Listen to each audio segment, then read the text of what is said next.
Ma très chère Laetitia,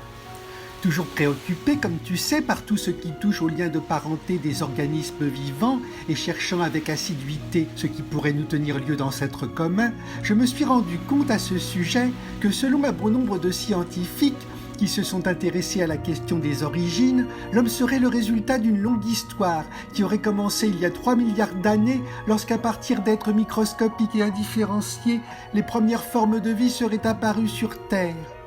Ensuite, la longue marche de l'évolution aurait suivi son cours, reliant d'un fil continu tous les êtres vivants dont aucun ne se serait fait seul, mais aurait au contraire chaque fois été le dérivé d'un autre qui de son côté n'aurait parfois vécu qu'un temps.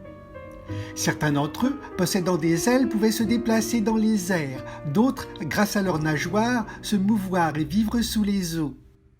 Cependant, la raison pour laquelle l'un de ces êtres se montrait différent des autres venait du fait qu'il se définissait lui-même en tant qu'homme, et que son intelligence, qui lui donnait une place à part sur Terre, lui avait permis d'acquérir une puissance qui le rendait redoutable, non seulement pour tout ce qui vivait à sa portée, mais aussi pour lui-même.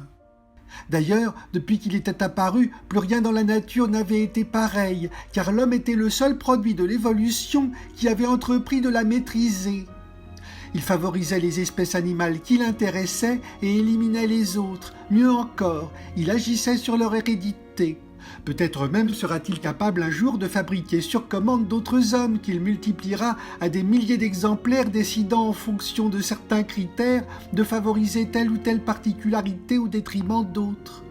N'est-il pas d'ailleurs d'ores et déjà possible aujourd'hui de modifier des races de plantes ou d'animaux qui ne peuvent plus vivre hors de l'environnement humain ?